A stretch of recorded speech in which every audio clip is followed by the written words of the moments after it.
Welcome back to another episode featuring a conversation with YouTube presenter Mike Spinelli. Brought to you by APiDA Online, this is Offtrack.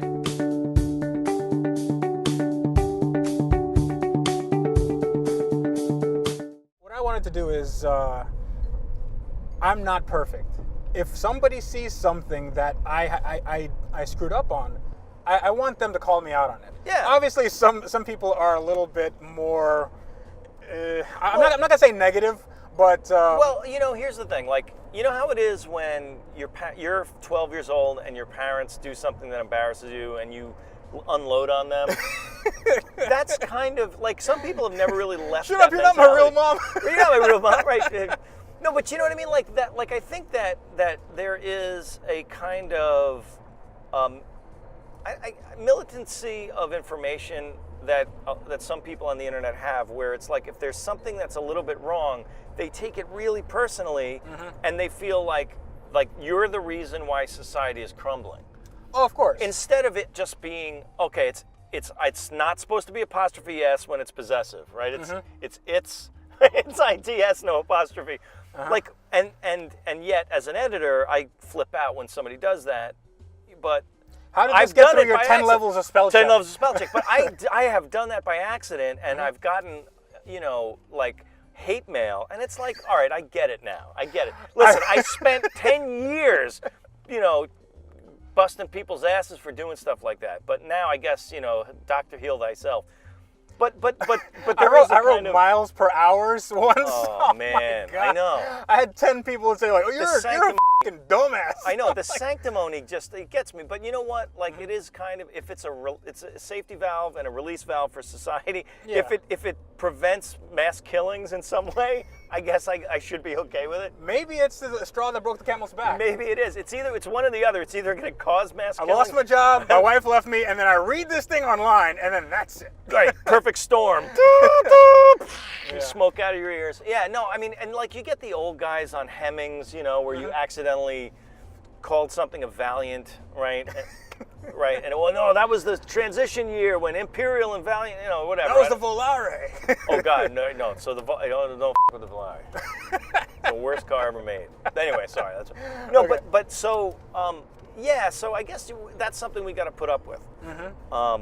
In the early days of Jalopnik, I used to execute people for sanctimony. Okay.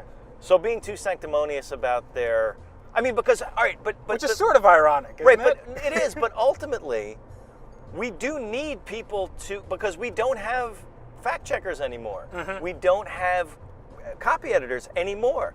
Right. You know, all that stuff, just like getting those photos first, all that stuff has been crowdsourced. So, you know, I guess the best thing for them to do, I mean, if in a perfect world, they would accept their new responsibilities and not bitch about it. Right. But yeah, you got to accept the bitching. What are you going to do? But we have foisted all that crap off on them because nobody wants to pay for copy editing and fact checking anymore. Speaking of fact checking, I was involved in a little April Fool's joke with Alex that Roy. was fun. Yeah. I didn't know about it until it happened. Yeah, it was interesting because Alex has all been talking about how Alex Roy, he's been on this little show before, and he's the transcontinental record holder from New York to LA, I believe. Previous transcontinental record holder, for those who didn't know. Now, he contacted me. And he said that basically he wanted to make this big hoax. Right. That he did the entire thing in 26 hours and 28 minutes, which beats the record, which is 28 hours 50 minutes. And he did it in a Infiniti Q50 with dual steering wheels, a complete GTR drivetrain swap, an E85 conversion, fuel conversion with a 55-gallon fuel cell in the back, a turret. With like what is it, like thermal like heat vision, and there's there's two drivers and one I guess spotter, and they have 40 off-duty cops as spotters throughout the run. You know what I love about that is how plausible how they worked out the details, especially of the car. Like you know, they worked out the details, and it seemed plausible. That you Right. could, I mean, the cops one was a little bit of a stretch, but hey, they might have. Yeah, the thing is, I wrote the article because Alex asked me to write an in-depth article, like a technical article about the car. Right.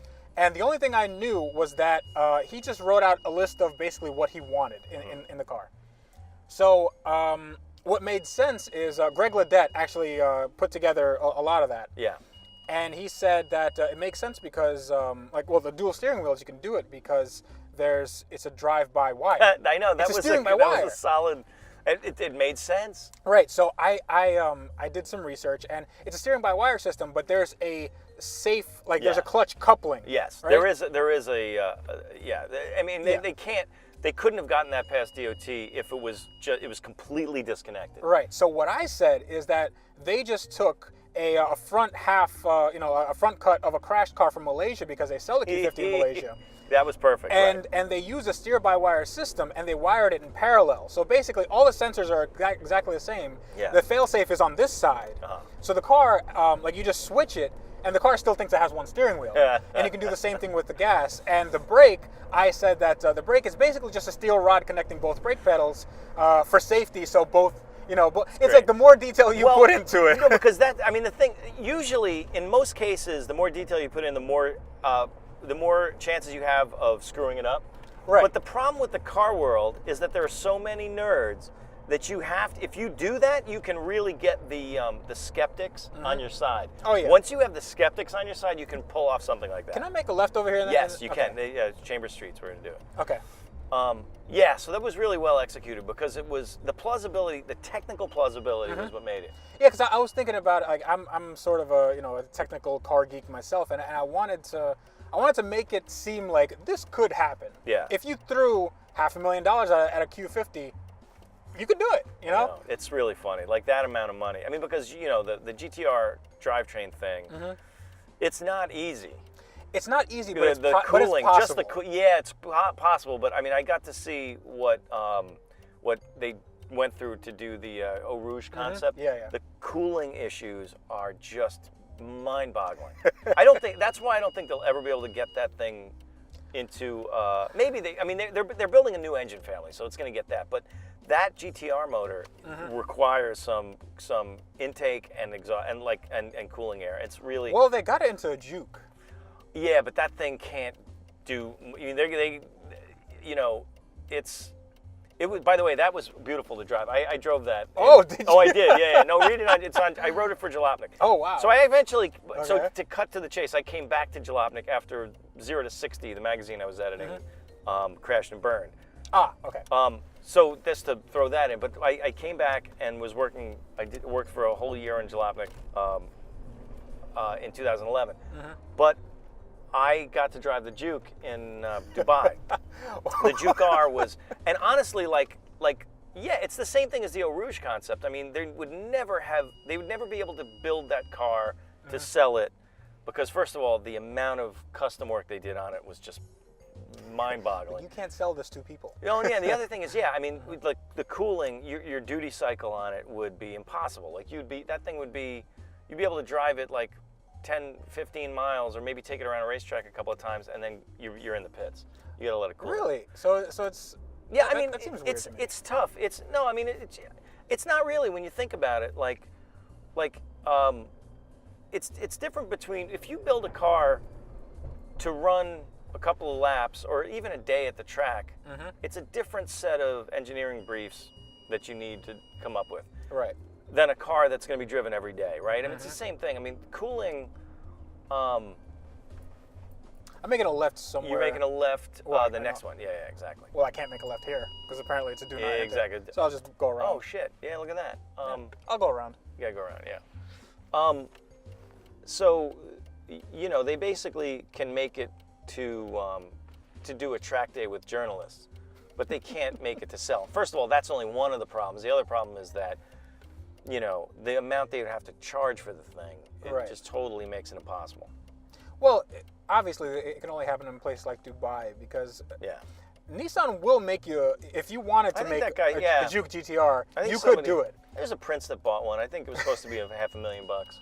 Ferrari will make you a 4-door car. They can do it. Right. but it's going to cost a lot of money. Well, if you're the Sultan of Brunei, that was the cool thing about the Sultan of Brunei. As much of a scumbag as he was, his taste in cars was interesting enough and he had the money so he could get all those things done. The Ferrari station wagon, like 20 years ago.